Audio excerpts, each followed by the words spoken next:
મંગલમ ભગવાન વીરો મંગલમ ગૌતમ પ્રભુ મંગલમ સ્થૂલિભદ્રાદ્યા જૈનો ધર્મસ્વ મંગલમ. એક ક્વેશ્ચન હતું કે બેન્કિંગ વિશે, તો બેન્કિંગ એન્ડ ઇન્સ્યોરન્સ એજન્સી એ ચલાવી શકાય, બેન્કિંગ ઇન્સ્યોરન્સના જોબ કરાય, એવા ક્વેશ્ચન્સ હતા.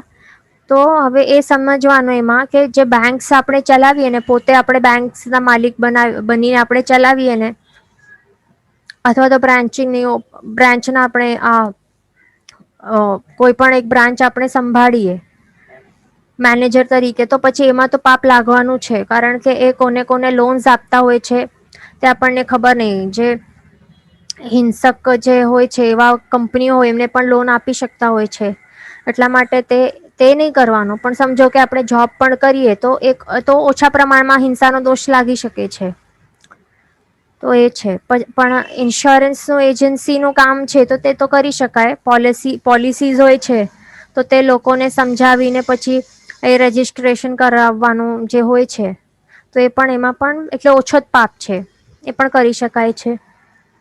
પછી બીજું એક ક્વેશ્ચન હતું કે whenever we go out of home or shop, that time અમે ઘર કે દુકાનમાં પાછા ન આવીએ ત્યાં સુધી તે ઘર કે દુકાનને વોસીરાવીએ તો ચાલે?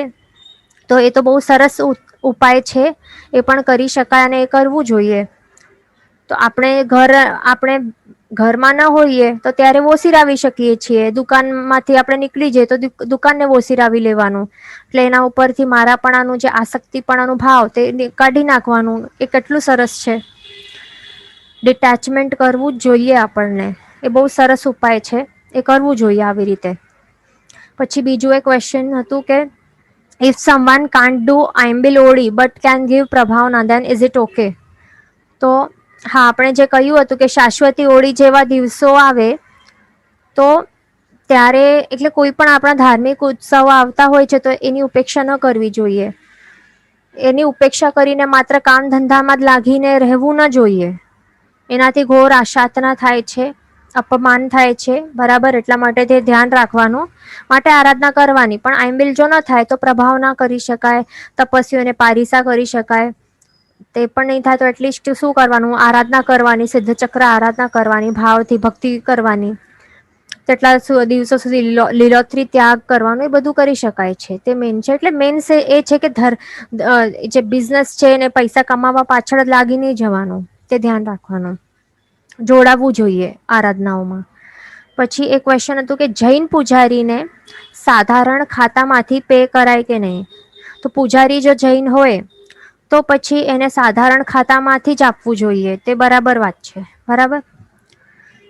પછી એક ક્વેશ્ચન છે કે if someone has given money for medical purpose for treatment and that patient tells his family member to repay his money by selling his property after his death, then will he be still remaining under debt in next bhav or released from his debt? તો હવે આવું જો situation હોય ને કે અહીંયા medical emergency situation માટે પૈસા ના હોય અને બીજા કોઈના પાસેથી પૈસા આવી રીતે લીધેલા હોય, પણ મરણ સમયે એ વ્યક્તિ શું કહે છે ફેમિલી મેમ્બર્સ ને કે એ કઈક એમની પ્રોપર્ટી છે તો એ વેચી નાખો અને એનાથી જે પૈસા જેનાથી લીધેલા છે ને એને પાછો આપી દો. તો આવી સિચ્યુએશનમાં શું હોય છે, એ જે પેશન્ટ છે એ મરણ પથારી પર છે, એટલે થોડાક સમય જે એમના હાથમાં છે અને એના હાથમાં એ નથી કે તેની ઈચ્છા એટલે તે પોતે જ જઈને એનો કરજો પાછો ચુકાવી દે એ પર્સન થી, પણ એટલીસ્ટ ફેમિલી મેમ્બર્સને એ કહે છે. બરાબર, એટલે તેની ઈચ્છા તો રહેલી છે ને અંતિમ સમયમાં એની ઈચ્છા તો પૂરેપૂરી રહેલી જ છે એ કરજોને ચુકવવાની. ભલે તેની પ્રોપર્ટી પણ વેચવી પડે એવી રીતે એના ભાવ છે. એટલે પ્રોપર્ટી ઉપર પણ મારાપણાના ભાવ એને ઓસિરાવી દીધા છે અને પૈસા ઉપર પણ. બરાબર, તો તેના જે ફેમિલી મેમ્બર્સ હોય તો જો તે ચુકાવી દે તો કોઈ પ્રોબ્લેમ ના થાય. બરાબર, એટલે એમના ફેમિલી મેમ્બર્સને ચુકવી દેવું જોઈએ. અને બીજું વાત સમજો કે એમને ફેમિલી મેમ્બર્સ ચુકાવી પણ ન દે, સમજો કે કોઈ કારણસર પોસિબલ ન થયું, છતાં પણ એ જે વ્યક્તિ છે એના ભાવ તો એવા છે ને કે કરજો ચુકવવાની જ હતી. બરાબર, એના એવા ભાવ નહી હતા કે રકમને હજમ કરી નાખે, એવું બિલકુલ નહી હતા. તો એના કારણે એને આવતા ભાવમાં દાસત્વ પ્રાપ્ત નહીં થશે પછી, બરાબર. એને દાસત્વ તો પ્રાપ્ત નહીં થશે, પણ આવતા ભાવમાં એને એવી ઈચ્છા રહેલી હતી એ કર્જોથી મુક્ત થવા માટે, એટલે કોઈક ના કોઈક બીજા કારણસર એ પોતે જ આપી દેશે. એટલે એના ઉપર જે ભાર હતું ને, તો એ વિધાઉટ એને તકલીફ નહીં આવશે, મીન્સ તકલીફ વગેરે આપી શકશે એ ચૂક, એટલે જે ઋણ છે એનાથી મુક્ત થઈ શકશે, પણ દાસત્વ જેવું એવું ખરાબ નહીં આવે, કારણ કે એના ભાવ તો શુભ હતા ને, એટલા માટે. પછી આગળ હવે આપણે જોઈએ, અહીંયા ક્વેશ્ચન છે કે એની મંત્ર ડ્યુરિંગ રિટર્ન્સ ટુ શોપ ઓર ઘર ઓર ધાર્યા પ્રમાણે. તો આપણે પહેલા તો વોસીરાવી દીધું, તો ખાલી આપણે એવી રીતે ધારી લેવાનું કે હું રિટર્ન નહીં આવું ત્યાર સુધી આ મારો નથી, આની સાથે મારો કોઈ કનેક્શન નથી, આ મારી વસ્તુ નથી, એવી રીતે ત્યાર સુધી હું વોસીરાવું છું, અને વોસીરે કહી દેવાનું, દેટ્સ ઇટ. તો આવી રીતે આપણે ધારીએ, તો પછી રિટર્ન આવીએ તો ત્યારે એટલે પાછો બોલવાની જરૂર ન પડે પછી. ઓકે, હવે આવી રીતે આપણે શું જોયું, આ 7મા ભોગોપભોગ વિરમણ વ્રતનું આપણે આખો સ્વરૂપ જોઈ લીધું. હવે આપણે શું જોવાના છીએ, આપણા હવે આ 7મા ભોગોપભોગ વિરમણ વ્રતમાં આપણે એનું આખો સ્વરૂપ, એટલે કે કર્મ સંબંધી અને ભોજન સંબંધી આખો એનું સ્વરૂપ જોઈ લીધું કે કેવી રીતે શું હોય છે. આખો ઘણા દિવસો સુધી એનું સ્વરૂપ ચાલતું જ હતું, ખૂબ ઝીણવટથી, ખૂબ ડિટેલથી આપણે જોયું, વિસ્તારપૂર્વક જોયું. હવે આપણે એની પ્રતિજ્ઞા જોઈશું કે પ્રતિજ્ઞા કેવી રીતે લેવાની. તો આ 7મા વ્રતની પ્રતિજ્ઞા એવી રીતે લેવાની કે 22 અભક્ષ્ય અને 32 અનંતકાયનો હું ત્યાગ કરું છું. આ સૌથી પ્રથમ પ્રતિજ્ઞા. પછી બીજું, ભક્ષ્ય વસ્તુઓમાં પણ નીચે લખેલી વસ્તુ સિવાય બાકી બધી વસ્તુઓનો ત્યાગ કરું છું. તો હવે આપણને અહીંયા શું કરવાનું છે, એક એક વસ્તુ છે, ધાન્ય, કઠોળ, શાકભાજી, ફ્રૂટ્સ, મેવા, મસાલા, ધાન્ય. અરે ધાન્ય 2 વખત આવી ગયું, ઓકે, એક કેન્સલ કરી દેવાનું. હા, તો આટલી 6 વસ્તુઓ છે. તો હવે એની અંદર શું આપણે જે પણ વસ્તુ વાપરીશું ને, ભક્ષ્ય વસ્તુઓ, તો એના નામ લખી દેવાના, તો એની છૂટ હશે. અને એ જે નામ આપણે લખશું ને અહીંયા, તો એના સિવાય બીજી બધી આ દુનિયામાં રહેલી બધી જ વસ્તુઓનો ત્યાગ હશે આપણો. તો એવી આપણે પ્રતિજ્ઞા અહીંયા લેવાની છે, બરાબર. એટલે જે પણ યાદ આવે, જે પણ આપણે વાપરતા હોઈએ, માત્ર એ ભક્ષ્ય વસ્તુઓનું નામ લખી દેવાનું અહીંયા. પછી થર્ડ પોઈન્ટ શું છે, ત્રીજું પ્રતિજ્ઞા છે, 15 કર્માદાનનો હું ત્યાગ કરું છું. અથવા તો કોઈકનો એવો વ્યવસાય ચાલુ જ હોય, હમણાં કરંટ સિચ્યુએશન એવી હોય કે 15 કર્માદાનમાંથી કોઈક એક કર્માદાનમાં ઇન્વોલ્વ હોય, જેમ કે ખેતીમાં કોઈ કેટલાક જણ ઇન્વોલ્વ હશે, અથવા તો કન્સ્ટ્રક્શન બિઝનેસમાં, અથવા તો સ્ટીલના પ્રોડક્શન ફેક્ટરીઓ હશે કોઈક કેટલાકની આપણામાંથી, એવા હોઈ શકે છે, હે ને.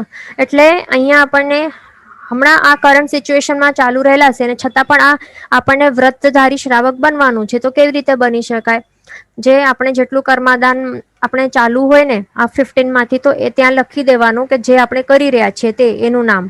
અને તે સિવાય બીજા બાકી બધા જે કર્માદાન છે એનું ત્યાગ કરી લેવાનું. એટલીસ્ટ આટલું તો કરી શકાય, બરાબર. એટલે બીજા કર્માદાનના પાપથી તો આપણે બચી શકશું, પણ આપણે જે પોતે જેમાં ઇન્વોલ્વ છીએ એનું પાપ તો પછી લાગવાનું જ છે, તે પણ યાદ રાખવાનું, બરાબર.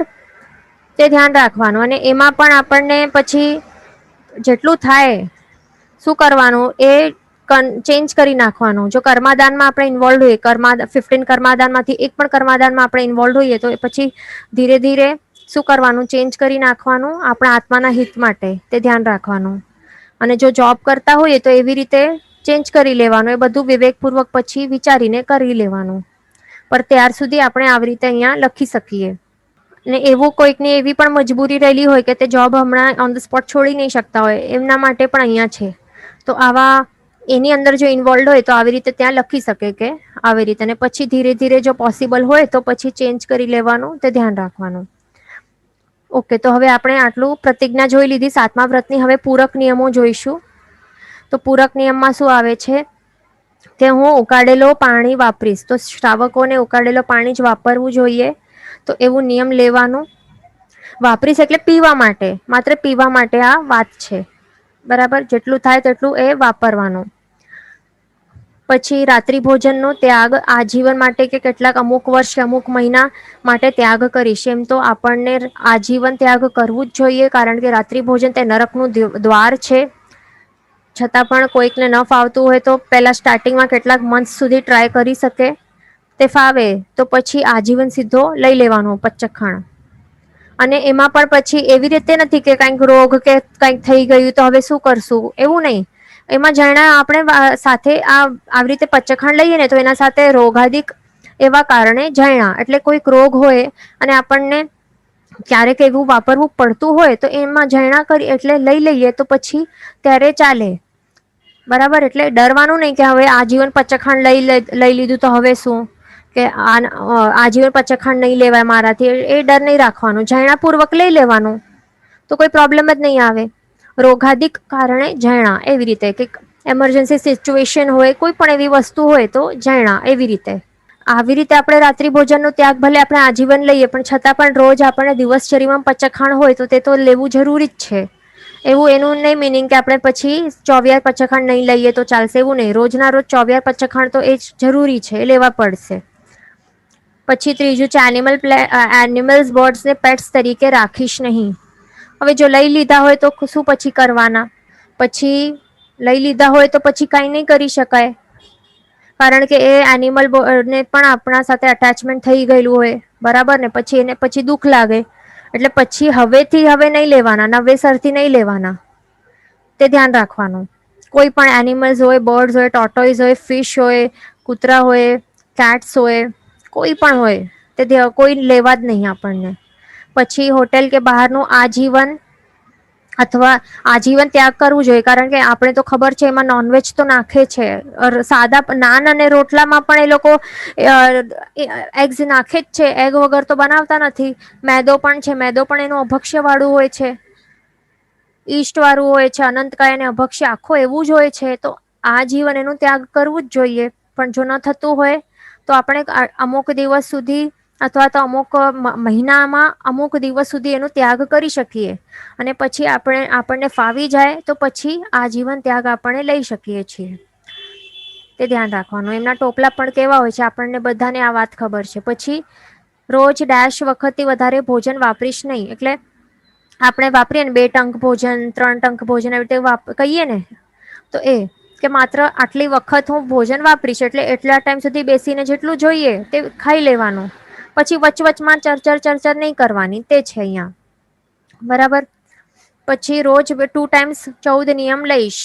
એ તો હવેથી હા આજ સવારમાં આપણે 14 નિયમની પીડીએફ આપણે દરેક ગ્રુપમાં સેન્ડ કરી છે તો આપને બધાને મળી હશે. તો હવે એમાં એનું શું કરવાનું છે પ્રિન્ટ આઉટ અવશ્ય લઈ લેજો બધા જ જણ. એમ જ મોબાઈલમાં રાખીને ધારવાનું પોસિબલ નથી. એનું પ્રિન્ટ આઉટ લેવું જરૂરી છે. એનું પ્રિન્ટ આઉટ લઈ લેજો.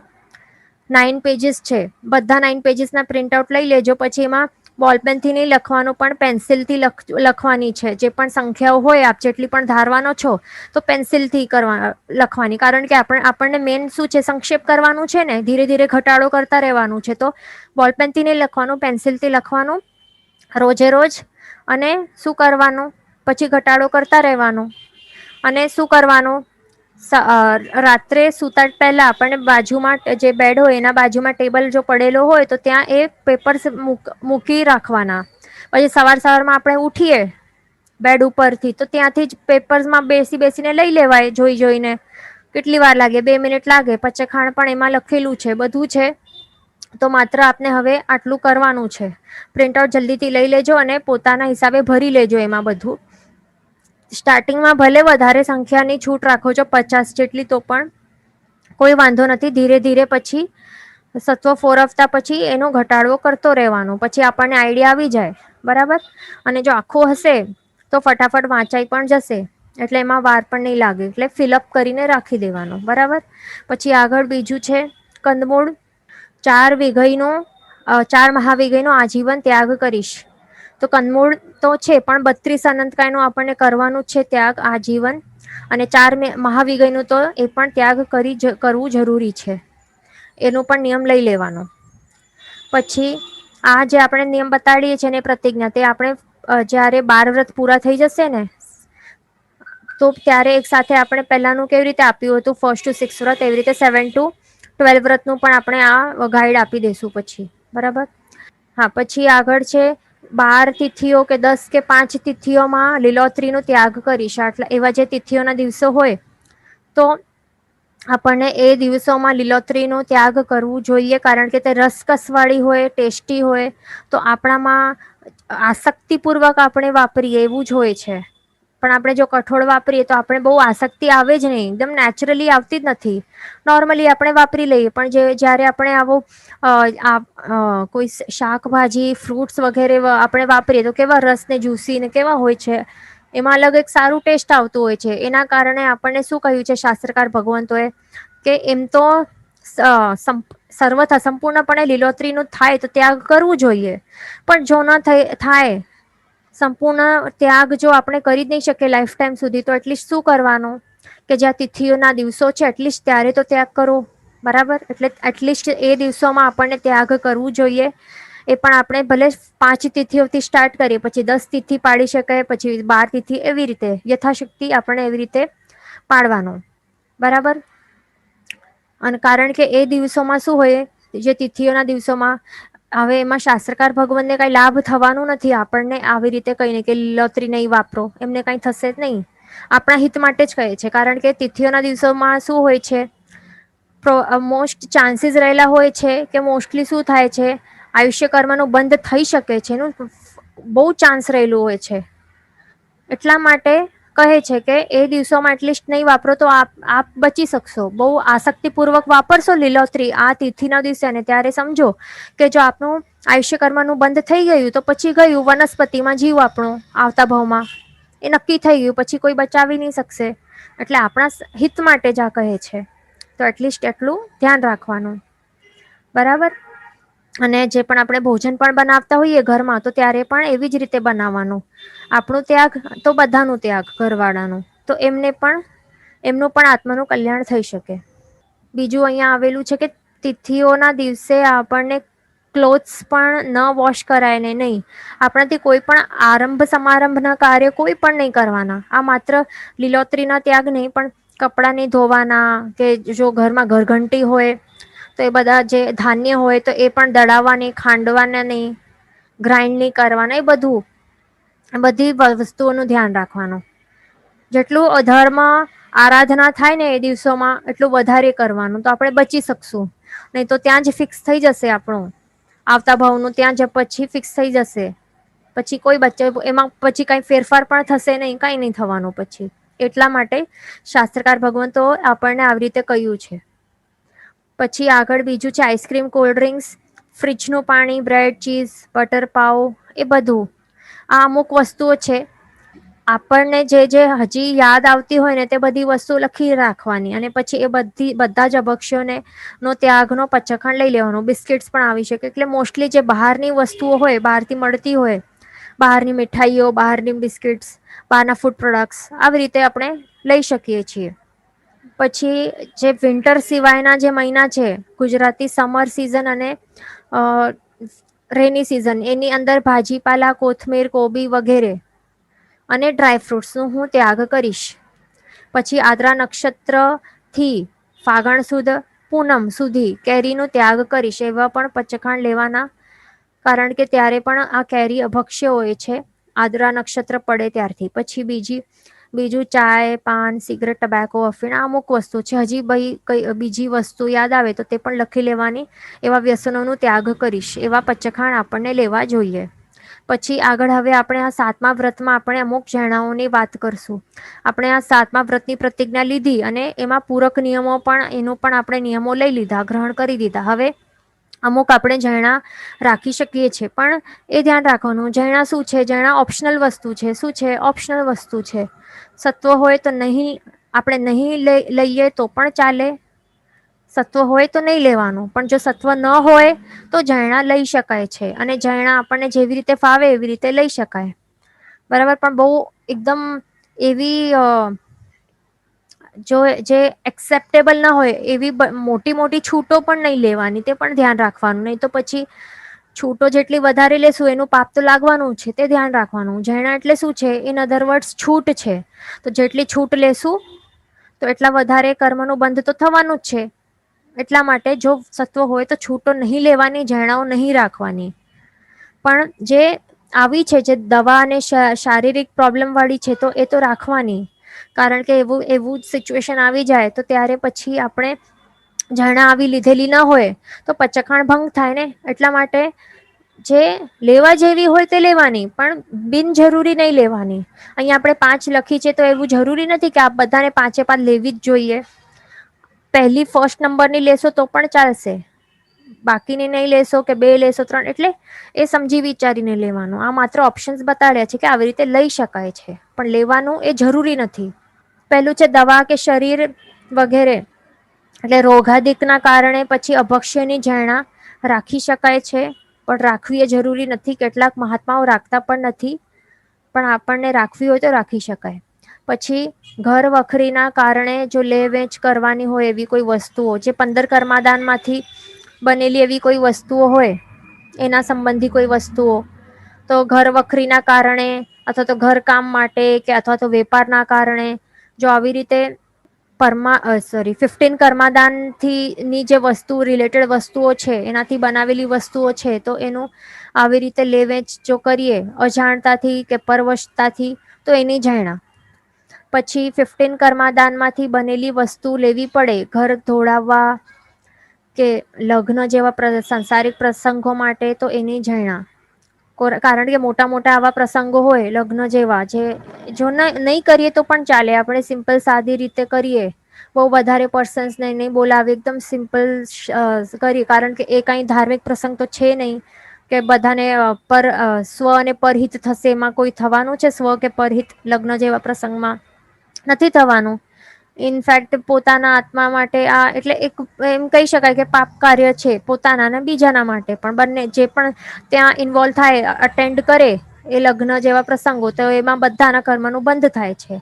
એટલે કર્મ બંધ સ્વ અને પરમાં પરનું જે શું છે એમાં કહી શકાય કે કર્મ બંધ કરવાનું આ કાર્ય છે. તો આ જેટલું સિમ્પલ આપણે રાખી શકીએ એટલે રાખવાનું, નહીં તો પછી મોટા સ્કેલ ઉપર રાખીએ તો પછી કેટરર્સને બોલાવવું પડે. પછી શું થાય, મોટા મોટા ત્યાં પછી બનાવે એ લોકો, રસોઈઓ કરે, આટલો આખા દિવસ અગ્નિકાય જેવોની હિંસા ને બધું એ ચાલતું રહે. પછી રાત્રિ ભોજન બધું બધું ચાલુ હોય. એટલા માટે અહીંયા આવી રીતે ઝરણા છે. તો જે પણ આવી રીતે મોટા સ્કેલમાં રાખતા હોય એમના માટે ઝરણા. પછી છે મશીન્સ કે બીજી કોઈ આવી વસ્તુ ઘરે રાખવી પડે તો ઝરણા. એમ તો આપણે જોયું હતું ને કે મશીનરી આપણાથી કરાય નહીં, પણ જો ઘરમાં આવી રીતે રાખવી પડે, એ તો આજીવિકા માટે આપણે નથી રાખતા, બરાબર, પોતાના યુઝ માટે રાખીએ છીએ, છતાં પણ મશીન્સ રાખવાથી આપણને ખ્યાલ છે કે જે ઘરઘંટી હોય, ચક્કી હોય કે મશીનો હોય, એનાથી હિંસાનું પાપ લાગે છે. એટલા માટે અહીંયા ઝરણા છે, એનું પાપ તો લાગવાનું જ છે.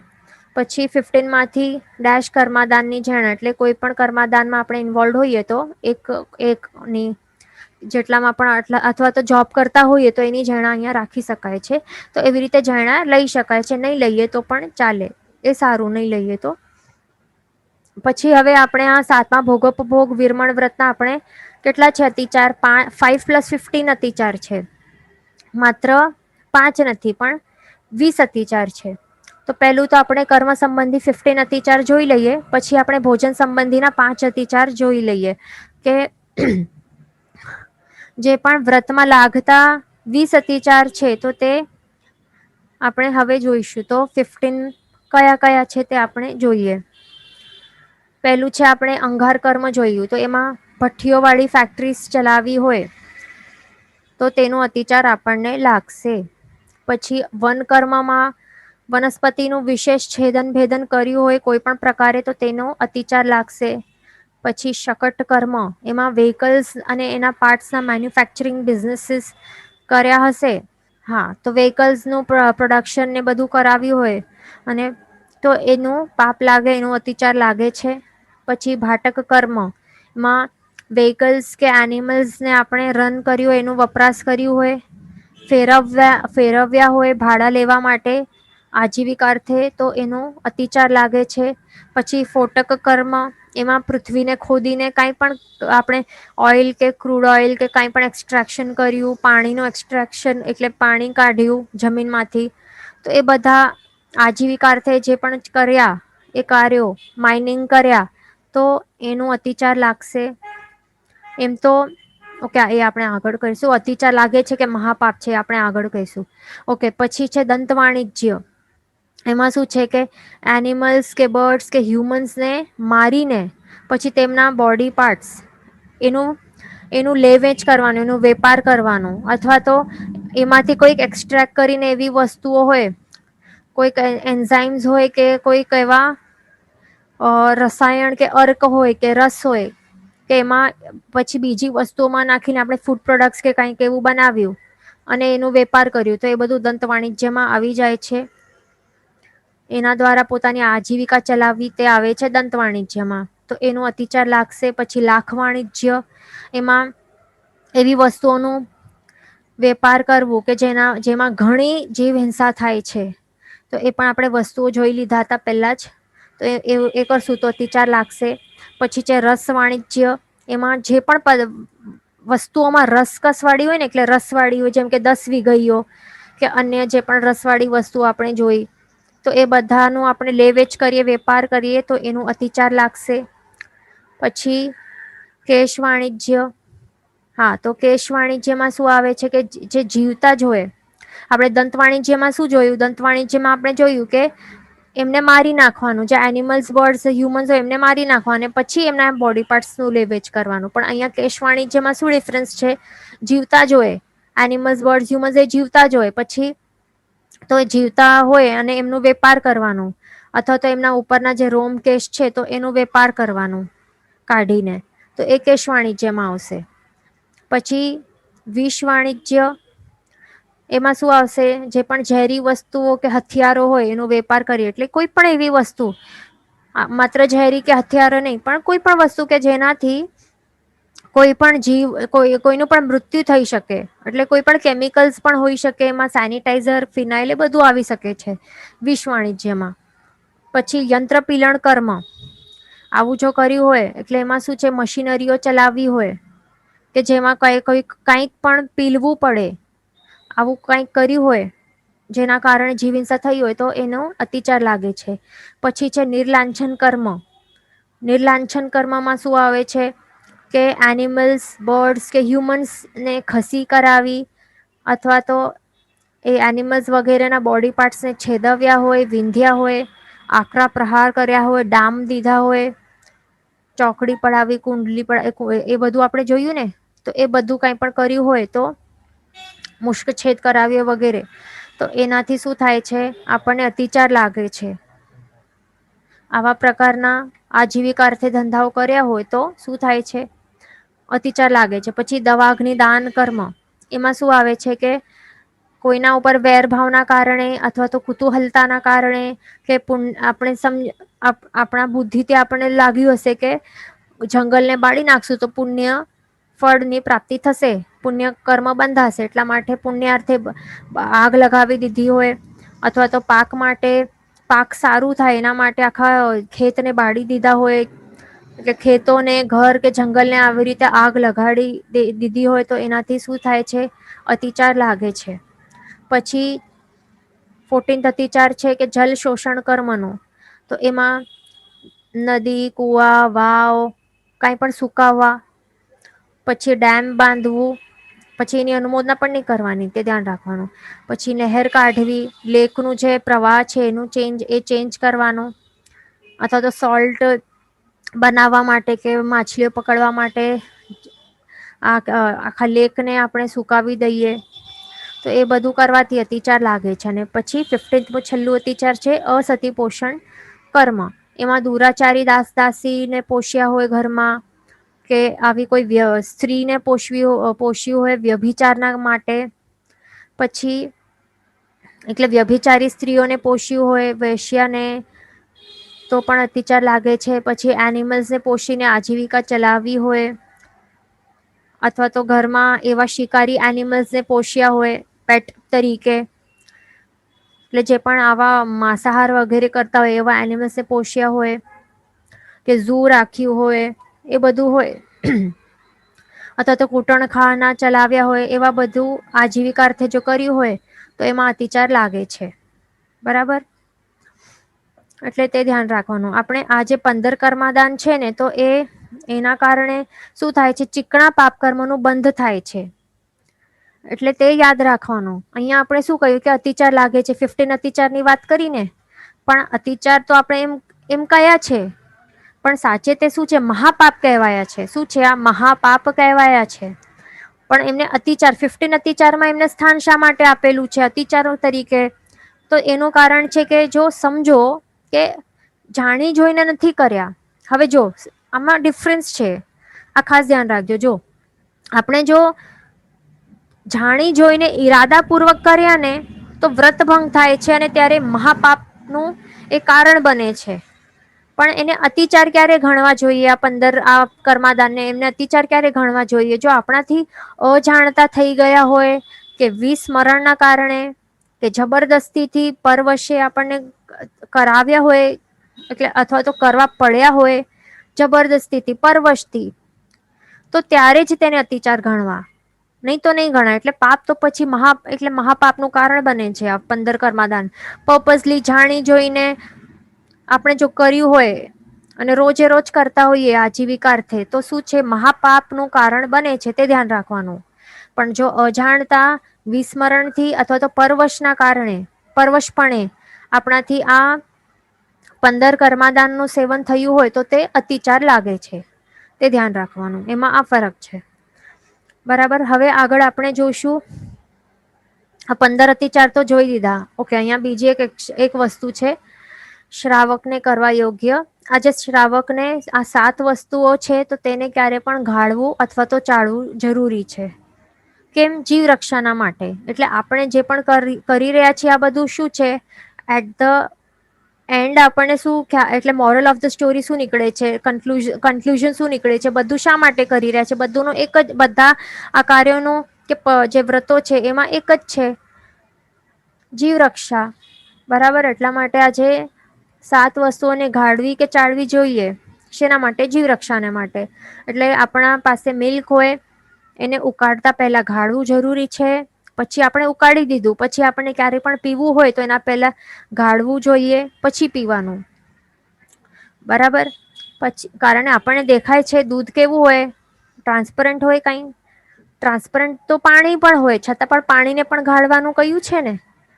ટ્રાન્સપરન્ટ શું હોય છે? પાણી હોય છે, બધું દેખાય છે. બરાબર ને? છતાં પણ એમને ગાળવું, આપણે ગાળવાનું શાસ્ત્રકાર ભગવાનને આપણને ગાળવા કયું છે ને, કારણ કે ટ્રાન્સપરન્ટ એવા પાણીમાં પણ આપણને દેખાતા નથી, એટલા બધા ત્રસજીવો હોય છે. એટલે જે પાણી ડાયરેક્ટ આપણને મળે છે ટેન્કમાંથી, જે સપ્લાય થાય છે ઘરમાં, એ સચ્ચિત પાણી, એને પહેલા ગાળ્યા બાદ જ આપણને એને વાપરવાનું.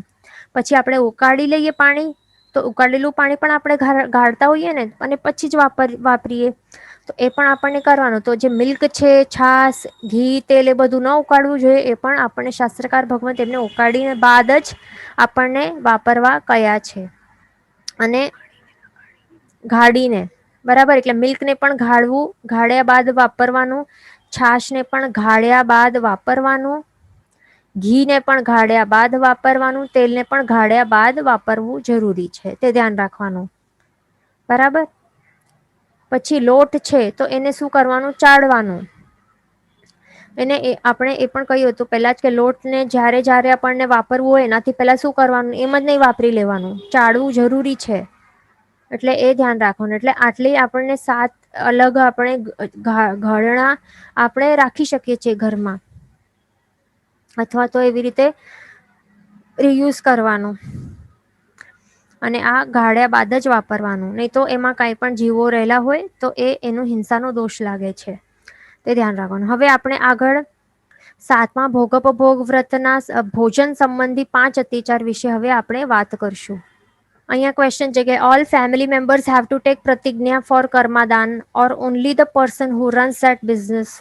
તો હવે આપણું ફેમિલી હોય એમાં જે એક પર્સન હોય તો એ રન કરતું હોય એ બિઝનેસ, પણ એના દ્વારા જે પણ પૈસા પ્રાપ્ત થાય છે તો એનો ઉપયોગ તો એ બધાને જ કામમાં આવે છે ને. જે પણ ઘરમાં રહેતા હોય એ પૈસા દ્વારા જ મેળવેલું ભોજન છે અને ભોગ ઉપભોગની સામગ્રીઓ છે, એના દ્વારા જ એનાથી જ મેળવેલું, એ પૈસાથી જ મેળવેલું ભોગ ઉપભોગની સામગ્રી યુઝ કરે છે ને ઘરવાળા પણ, એટલા માટે એમને પણ એ લાગે જ છે પાપ. એટલે માત્ર ચલાવનાર ને નહીં, પણ જે પણ ઘરમાં રહેલા છે, જે પણ તે કર્માદાન થી મળતા જે પણ પૈસા છે, એ પૈસાનું જે પણ ખાય છે કે સાધનો વાપરે છે, તો એ બધાને જ તે કર્માદાન નું પાપ તો લાગે જ છે. અનુમોદના ભાવો પણ હોય, અને ડાયરેક્ટલી એના દ્વારા ભોગ ઉપભોગની સામગ્રીઓ પ્રાપ્ત થાય છે, એનું પણ પાપ લાગે છે. એટલા માટે જે કર્માદાનના જે પ્રતિજ્ઞા છે, તો એ બધાને પછી ફેમિલી મેમ્બર્સને પણ લેવાનું પછી, તો તે ધ્યાન રાખવાનું. બરાબર. પછી એક ક્વેશ્ચન છે કે when we wake up it is dark then how we should take 14 નિયમ we can use light for taking later. તો આપણે જો હવે આપણે સવારમાં ઉઠીએ, જો સૂર્યોદય પહેલા ઉઠી જઈએ, તો દેટ મીન્સ આપણે જે એક પ્રતિજ્ઞાબદ્ધ જ છીએ, આપણે પ્રતિજ્ઞાની અંદર જ છીએ. કઈ પ્રતિજ્ઞા? આપણે ગઈકાલે આપણે સૂર્યાસ્ત પહેલા આપણે લીધી ને, રાત્રિના જે 12 કલાક છે, 14 નિયમ, આપણે 14 નિયમ લીધું ને, રાત્રિ ઘતના 14 નિયમ લીધા. એટલે જે સૂર્યાસ્ત થી સૂર્યોદય સુધી ચાલવાના છે, તો એ નિયમની અંદર જ છીએ આપણે. બરાબર. કારણ કે સૂર્યોદય હજી થયું નથી, એટલે આપણે લાઈટ યુઝ કરી શકીએ છીએ. બરાબર. એટલે તો એ લાઈટ યુઝ કરવા માટે ક્યારે ધારવાનું? આપણે જયારે ગઈ કાલે આપણે લીધું ને, સૂર્યાસ્ત પહેલા આપણે રાત્રિના નિયમ લીધા ને 12 કલાકના, તો એમાં જે લાઈટ ધારવાનું, એમાં જ ધારી લેવાનું કે લાઈટ વપરાશનું ત્યારે ધારી લેવાનું, તે ધ્યાન રાખવાનું. પણ હવે આપણે જો સવારમાં ઉઠ્યા, સૂર્યોદય પછી ઉઠ્યા, લેટ ઉઠ્યા, સૂર્યોદય પછી ઉઠ્યા, તો હવે સૂર્યોદય પછી ઉઠ્યા એનું મિનિંગ તો લાઈટ એટલે ઉજાસ તો થઈ ગયું છે, બાર અજવાળો તો થઈ જ ગયું છે, એટલે આપણને પછી વંચાશે. બરાબર. એટલે ત્યારે યુઝ નહીં કરવાની લાઈટ, પણ પેલા પચેખાંડ લઈ લેવાનું, અને પછી જે પણ એ પ્રમાણે યુઝ કરી શકાય છે. અહીંયા ક્વેશ્ચન છે કે ઝરણા રાખી હોય તો આમાંથી જેટલી વસ્તુ વાપરીએ આટલાનું જ પાપ લાગશે ને? હા. એટલે ઝરણા એટલે કે છૂટ. ઝરણાનું મિનિંગ શું છે? સિમ્પલ. ઝરણા એટલે કે છૂટ. આપણે જે વસ્તુઓની છૂટ લીધેલી હોય, જે પણ ઝરણા રાખી હોય, તો માત્ર તેનું જ પાપ લાગશે. એના સિવાય બીજું બધું આપણે એનાથી કનેક્શન આપણું કટ ઓફ હશે. એટલે ઝરણા આપણે જેટલીનું છૂટ આપણી રાખ્યું હશે, પછી આપણે વાપરીએ કે નહીં વાપરીએ, તો પણ એનો પાપ લાગશે. એટલે એ ધ્યાન રાખવાનું. કારણ કે આપણે છૂટ રાખી છે ને, આપણે આપણા માટે ઓપ્શન ઓપન રાખ્યું છે, ઈચ્છા રહેલી છે આત્મામાં, અને એ આપણે પચખાંડ નિયમ વ્રત ની અંદર આપણે આવી નથી ગયા, માટે એનું પાપ તો લાગશે. એટલે સમજી વિચારીને જરૂર હોય એટલી જ ઝરણા રાખવાની. પછી આપણે, કારણ કે ઝરણા રાખી દીધી બહુ વધારે, પછી આપણે ભલે વસ્તુ નહીં વાપરી તો પણ એનો પાપ લાગશે. અહીંયા ક્વેશ્ચન છે કે ઉકાળેલું પાણી ન ગાળીએ તો ચાલે? નહીં, તો તે ગાળવું પડે છે. આપણને શાસ્ત્રકાર ભગવાન 7 વસ્તુઓને ગાળવા માટે કમ્પલસરી કહ્યું છે, તે આપણે લિસ્ટ જોયું. કારણ કે માટલાની અંદર, સમજો કે માટલાની અંદર બરાબર ઢાંકીને પડેલું હોય તો એક વાર ચાલી પણ શકે, છતાં પણ આપણને એવી રીતે નહીં, આપણને જે ઉકાળેલું પાણી છે એને ગાળ્યા બાદ જ વાપરવા કહેલું છે, તે ધ્યાન રાખવાનું. બરાબર. એટલે આપણે માટલામાં આખો ઘડીને આપણે મૂકી દઈએ પાણી, અને પછી ઢાંકેલું જ હોય તો ચાલે, પછી વારંવાર નહીં ગાળીએ તો. બરાબર. એટલે ઉકાળ્યા બાદ એકવાર આપણે પરાતમાં આપણે જો આવી રીતે એને ઠંડો કરવા માટે મૂકીએ ઓપન, પછી આપણે માટલામાં ભરીએ ને, તો એ માટલામાં ભરતી વખતે આપણને એને ગાળીને એમાં પોર કરવાનું માટલામાં, અને પછી એમ જ આપણે ગ્લાસમાં આપણે જેટલી વખત પણ લઈએ પીવા માટે, તો ત્યારે નહીં ગાળીએ તો ચાલે. બરાબર. તે ધ્યાન રાખવાનું. એટલે મિનિમમ એકવાર ગાળવાનું. અહીંયા ક્વેશ્ચન છે કે પાલીતાણામાં હોર્સ પર બેસાય એ વિચારીને કે આપણે બેસશું તો હોર્સને ખાવાનું મળશે. લગભગ હમણાંના તો હોર્સ નથી એ લોકો રન કરતા, એ બહુ પહેલાની વાત છે, હમણાં તો નથી લગભગ. જો હશે તો પણ આપણને નહીં બેસવાનું, કારણ કે આપણા કારણે પછી એ જે 15 કર્માદાન ની અંદર જ આવે છે ને, કે એનિમલ્સ ને અને એનાથી ભાડું વસૂલવાનું, તો આપણા કારણે પછી બિઝનેસ હજી રન થાય છે, એટલા માટે નહીં આપવાનું. આપણને જો એના પર દયા આવે તો એમના એમ જ જે આવી રીતે કઈ ખાવાનું આપી શકાય એમને, અથવા તો એમના માલિકને આપશું તો જરૂરી નથી એટલે પણ આપી પણ શકશે એના એનિમલને. એટલે મેન તો આપણને એના ઉપર બેસવું નહીં જોઈએ. એનાથી ભાર એટલે કેટલું ભાર એનું એમ. પછી એને કેટલું બધું ભાર પછી ખેંચીને ચાલવું પડે. કેટલું ત્રાસ થાય એ એનિમલ નું. પછી આપણે જો આવી રીતે કરીએ પછી આપણને પણ આવતા ભાવમાં આપણને પણ આવું ભાર ઉચકવું પડે, બેજાનું ખેંચવું પડે, એટલે એ બધું નહીં કરવાનું. પછી ઓકે, અહીંયા હવે આપણે આગળ ચાલશું.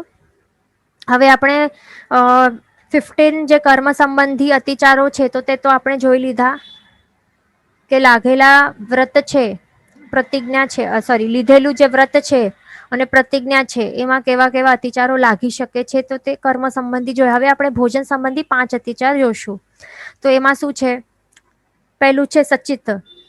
તો સચિત એટલે શું? કે જે જીવ સહિત છે એવી વસ્તુઓ, જેમાં આત્મા રહેલું છે, જેમાં જીવ રહેલું છે, સજીવ છે, તો એવી બધી વસ્તુઓને સચિત કહેવાય છે. તો એમાં શું આવી શકે છે? કાચું મીઠું એટલે કે સચિત નમક, પછી કાચી વનસ્પતિ, ફ્રૂટ્સ વગેરે.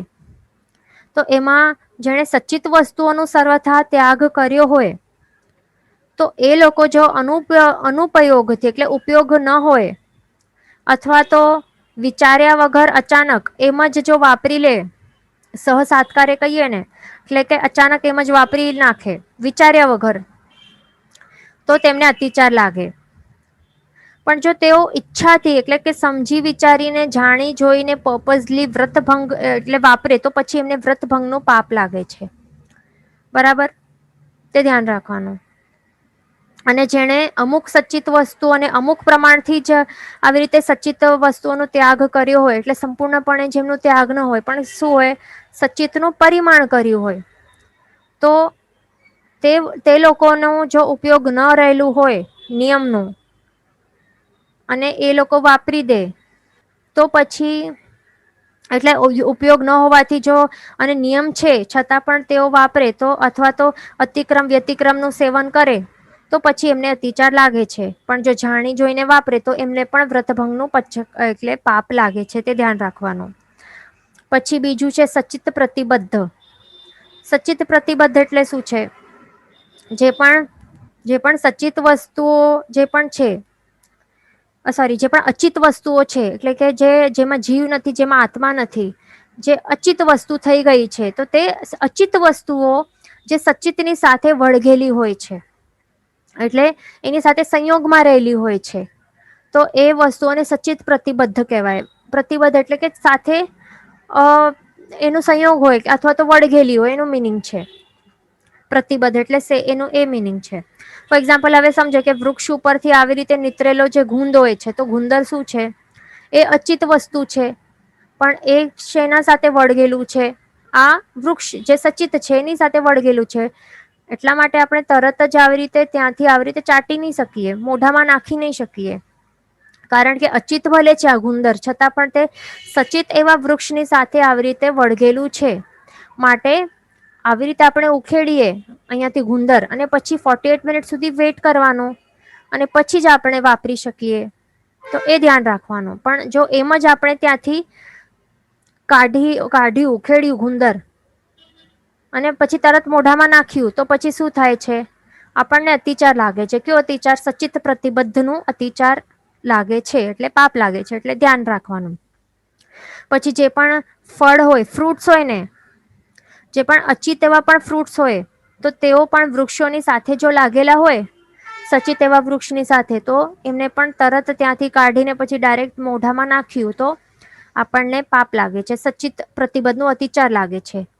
પછી કેરી હોય, તો કેરીનું બહારનું જે છે, જે આપણે વાપરીએ છીએ, તો બહારનું જે પડ છે એ જે આપણે વાપરીએ છીએ તો તે અચિત હોય, પણ એની અંદર જે ગોટલી હોય છે તો તે ગોટલી સચિત હોય છે. છતાં પણ આપણે શું કર્યું? તે ગોટલી જે સચિત છે એને આપણે નથી વાપરી, પણ ઉપર એની સાથે સંયોગમાં રહેલું જે એનું ફ્રૂટ છે, ફ્રૂટ પલ્પ છે, તેને આપણે ડાયરેક્ટ વાપર્યું તો શું થશે? સચિત પ્રતિબદ્ધ નો અતિચાર લાગશે. કારણ કે બહારનું ભલે એ પડ અચિત હોય છે, ફ્રૂટ પલ્પ ભલે અચિત હોય છે, છતાં પણ તે સચિત એવી ગોટલી છે, સીડ છે, એની સાથે અટેચ થયેલું, વળગેલું છે ને, કોન્ટેક્ટમાં રહેલું છે એટલા માટે ડાયરેક્ટ આપણે વાપરીએ તો આપણને સચિત પ્રતિબદ્ધનું અતિચાર લાગે છે. એટલે ફ્રૂટ પલ્પને આપણે અલગ કર્યું અને આ ઘોટલીને અલગ કર્યું. એના બાદ અલગ કર્યા બાદ 48 મિનિટ્સ વેઇટ કરવાનું, બરાબર, અને પછી એ વાપરી શકાય છે. નહીં તો સચિત પ્રતિબદ્ધનું અતિચાર લાગે છે. પછી જે પણ એવા ફળ હોય છે, ખજૂર જેવા જે પણ પાકા ફળ હોય એમાં પણ એ બીજ કાઢ્યા બાદ જ વાપરવાનું, નહીં તો આ સચિત પ્રતિબદ્ધ અતિચાર લાગે છે. હવે એમાં શું છે કે જે પણ સચિતના ત્યાગી હોય, જેમણે પણ એવું વ્રત લીધું હોય કે સચિતનો ત્યાગ છે મારું, એવા જે સચિતના ત્યાગી પર્સન હોય તો એમણે જો અનાભોગથી એટલે કે જો ઉપયોગ રહેલું ન હોય એવી રીતે, અથવા તો સહસાત્કાર્યનો મિનિંગ શું છે? અચાનક આપણે વિચાર્યું નહીં, અચાનક મોઢામાં નાખ્યું, એને સહસાત્કાર કહેવાય છે. અથવા તો અતિક્રમ વગેરે આપણે કર્યું, અથવા તો વ્રત રક્ષા માટે સચિત બીજ વગેરે કાઢીને પણ તરત જ એને વાપરી દીધું, મોઢામાં નાખી દીધું, તો પણ એ સચિતના ત્યાગીને અતિચાર લાગે છે. એટલે વ્રત રક્ષા માટે આ પોઈન્ટનો મિનિંગ શું છે કે વ્રત રક્ષા માટે શું કરે છે વ્યક્તિ? જે ફ્રૂટ છે એમાંથી ફ્રૂટ પલ્પને અલગ કરે છે અને જે સીડ છે ને, જે સચિત એવું સીડ્સ છે એને અલગ કરે છે. આવી રીતે અલગ કરી દીધું કારણ કે એને વ્રતની રક્ષા કરવાની છે એટલા માટે એને માત્ર અલગ કર્યું. જેમ કે ઓરેન્જ છે, એના સીડ્સ એને અલગ કર્યા અને પછી વાપર્યું, છતાં પણ એને અતિચાર લાગે છે.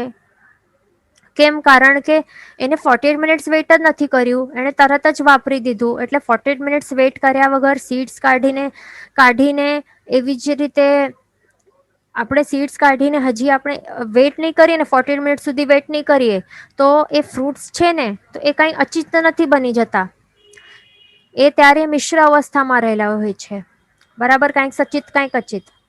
એટલા માટે 48 મિનિટ સુધી વેઇટ કરવું જરૂરી છે, નહીં તો પછી આપણને અતિચાર લાગે છે. અને પછી આવી રીતે આ એક સિચ્યુએશન છે. પછી બીજું સિચ્યુએશન છે કે જે સચિતનો ત્યાગી છે એ જાણી જોઈને, એટલે ઈચ્છાથી જાણી જોઈને સમજી વિચારીને જ એ બીજ સહિત જ વાપરી નાખે છે. આવી રીતે જે ફ્રૂટ છે, આખો ફ્રૂટ પલ્પની સાથે સીડ્સ પણ મોઢામાં નાખી દે છે, આવી રીતે ખાઈ લે છે, તો એને શું લાગે છે? વ્રતભંગનું પાપ લાગે છે. તે ધ્યાન રાખવાનું. પછી આગળ ત્રીજું અતિચાર જોઈએ, અપક્વ આહાર. અપક્વ આહાર એટલે શું? જે સંપૂર્ણ રીતે પ્રોપરલી પાક્યા ન હોય અને તેનું ભક્ષણ કરવાનું, તો તે છે અપક્વ આહાર.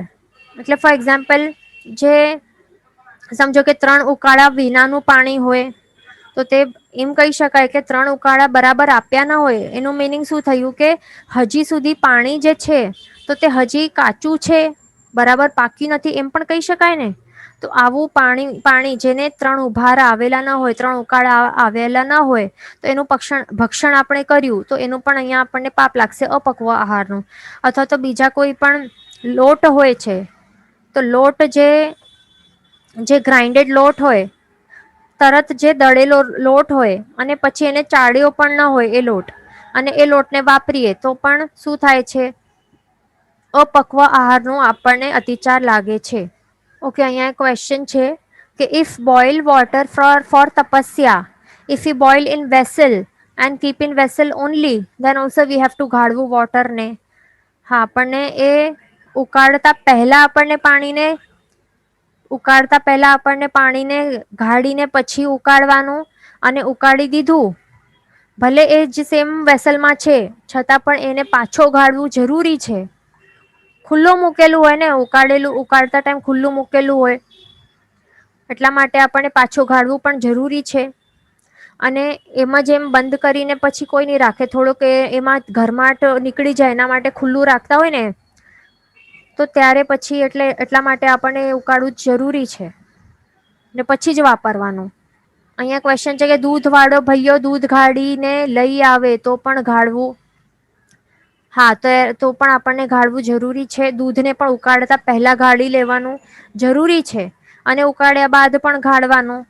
કારણ કે આપણે વિચારો ને, તે જે પાણી છે ટ્રાન્સપરન્ટ છે, અંદર દેખાય છે, છતાં પણ એવા ત્રસ જીવો રહેલા છે કે આપણને દેખાતા નથી ટ્રાન્સપરન્ટ એવા પાણીમાં પણ. એટલા માટે છતાં પણ શાસ્ત્રકાર ભગવંતો એટલા માટે કહ્યું જ છે ને કે પાણીને પણ ગાળવાનું, સચિત પાણીને પહેલા ગાળવાનું અને ઉકાળ્યા બાદ પણ આપણને ગાળવાનું. તો આ છે દૂધ, તેલ, ઘી, દહીં, છાસ, દહીં નહીં પણ છાસ, એ બધામાં તો આપણને દેખાતું પણ નથી. બરાબર, એટલા માટે આપણને એમાં પણ જીવોની સંભાવના રહેલી હોય છે. પાણીની જેમ એમાં પણ જીવો હોય છે. એટલા માટે એને પણ ગાળવા માટે કહેલું છે. ઉકાળતા પહેલા ગાળવાનું, ઉકાળ્યા બાદ પણ ગાળવાનું. જે પણ આપણે મિલ્ક હોય ઉકાળીએ તો તે કે છાસ. અહીંયા ક્વેશ્ચન છે કે તેલને ઘેણીથી ગાળવાનું. હા, ઘેણી વાપરવાની. અહીંયા ક્વેશ્ચન છે કે પાલીતાણા કે શિખરજીમાં ડોલી કરીને જાત્રા કરીએ તે ચાલે? As we are giving burden to human or we should then avoid such jatra. આપણને જેટલું આપણા પગ ચાલતો હોય, જેટલી શક્તિ હોય ને, તો તે શક્તિ પ્રમાણે ભક્તિ કરવાની. ડોલીઓમાં આપણને અવોઇડ કરવાનું, કારણ કે આપણને ખ્યાલ છે કે એનાથી બીજા દૂષણો પણ આવે છે. આપણને બીજું એક અસતી પોષણનું પણ આપણે જોયું હતું ને, 15 કર્માદાનમાં અસતી પોષણનું પણ હતું કે જે દુરાચારી દાસ દાસી રાખવા ન જોઈએ. તો અમુક સમય માટે પણ દુરાચારી જો હોય તો આપણને તો ખ્યાલ છે કેવા છે, ત્યાં શું ચાલી રહ્યું છે, ત્યાં ગડબડો શું ચાલી રહી છે. જૈનોને, સાધુ ભગવંતોને મારવા માટે પણ ત્યાં આવ્યા હતા. એ વિડીયો બધા જોયું હશે. શું શું ચાલી રહ્યું છે અને બધા કબજો કરી રહ્યા છે ત્યાં, એ બધું જ આપણને ખ્યાલ છે. એટલા માટે જે પણ એવા પર્સન છે એમને ભાડો આપીને આપણને એ ડોલીથી જાત્રાઓ ન કરવી જોઈએ. બરાબર. અને જો આપણને કરવી જ હોય ડોલી દ્વારા જાત્રા, તો જે આપણા જો સાધર્મિક હોય એવા, તો એના દ્વારા એવી રીતે કરી શકાય. જેમ કે આપણે જોયું હશે ને, સાધ્વીજી ભગવંતોને કેવી રીતે ડોલીમાં જાત્રા કરાવે બીજા સાધ્વીજી ભગવંતો. તો આવી રીતે ભક્તિથી આવી રીતે કરાવે, તો એવી રીતે જો પોસિબલ હોય એવી રીતે કરી શકાય. પણ જે દુરાચારીઓ હોય, જે એવા વ્યસનીય હોય, અને ત્યાં જે લોકો લઘુ નીતિ, વડી નીતિ બધું કરીને આશાતના કરતા હોય આપણા મહાતીર્થની ઉપર થૂકતા હોય, બધું અપશબ્દો બોલતા હોય ને આપણા ગુરુ ભગવંતોને જે ત્રાસ આપતા હોય, એવા જે દુરાચારીઓ હોય, એમને પૈસા આપીને તો બિલકુલ ડોલી ન કરાય. એ ધ્યાન રાખવાનું. બરાબર. આપણું તીર્થ આખું છે. નીચેનું એક કણિયો, જો પહેલું સ્ટેપ છે ને, શત્રુંજય મહાતીર્થ નું તો પહેલું જે કાંકરો છે, તો ત્યાં પણ એ પણ તીર્થ જ કહેવાય. એવું નથી કે ઊંચનું જે શિખર છે તો તે જ તીર્થ છે, એવું કઈ નથી. આખો તીર્થ છે. કાંકરે કાંકરે અનંત સિદ્ધ ભગવંત થયા છે ત્યાંથી. એટલે નીચે તળેટી ઉપર પણ બેસશું તો પણ ઘણું જ, એટલે શું થશે? લાભ પ્રાપ્ત થશે. અનંતા કર્મોનું આ થશે, ક્ષય થશે. એટલા માટે ત્યાં નીચે બેસીને કરવાનું. જેટલી શક્તિ હોય તેટલું જ આપણને કરવાનું, પોતાના પગથી કરવાનું. બરાબર. અને જે બર્ડનની વાત છે, તો એ તો બીજી છે. મેન તો આ છે. અહીંયા ક્વેશ્ચન છે કે લેમન કેવી રીતે વાપરવાનું? તો લેમન છે, આપણે કોઈક પણ વસ્તુ માત્ર રસ પીવાનું હોય તો જે લેમન છે એનો આખે નીચોડીને એના જે સીડ્સ છે એ પણ સાઈડમાં કાઢી નાખવાના, અને માત્ર રસ છે તો રસને વેટ કરવાનું 48 મિનિટ સુધી, અને પછી તે અચિત થાય છે. પછી તે એમ જ વાપરવું હોય તો વાપરી શકાય છે. અહીંયા ક્વેશ્ચન છે કે અતિચારનું પાપ અને વ્રતભંગનું પાપ જુદું હોય છે કે? હા. તો અતિચારનું પાપ તે જુદું હોય છે. અને વ્રતભંગનું પાપ, વ્રતભંગ ક્યારે થાય છે? જયારે આપણે જાણી જોઈને પર્પઝલી ઈચ્છાથી આપણે કરીએ ને, આપણામાં ઉપયોગમાં રહેલું હોય કે હું શું કરી રહ્યો છું, બધું સમજી વિચારીને આપણે કરીએ. આપણે ખ્યાલ હોય મનમાં, અરે મારો તો વ્રત લીધેલું હતું, છતાં પણ આપણે કરીએ તો વ્રતભંગનું પાપ લાગે છે, વધારે પાપ લાગે છે.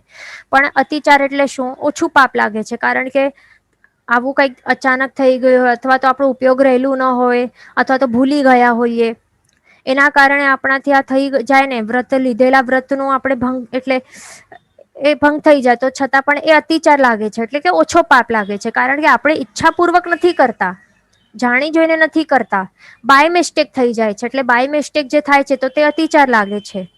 પણ જે પર્પઝલી થાય છે તો તે વ્રતભંગનું મહાપાપ લાગે છે. એટલે તે એમાં ડિફરન્સ છે. અને આજથી હવે બધા 14 નિયમ લેવાનું સ્ટાર્ટ કરી લેજો. આજથી જ પ્રિન્ટ આઉટ લઈ લેજો. બરાબર. જીન વચન વિરુદ્ધ બોલાયું હોય તો મિચ્છામિ દુક્કડમ સર્વ મંગલ માંગલ્યમ સર્વ કલ્યાણ કારણમ પ્રધાનમ સર્વ ધર્માણમ જૈનમ જયતિ શાસનમ પ્રણામ.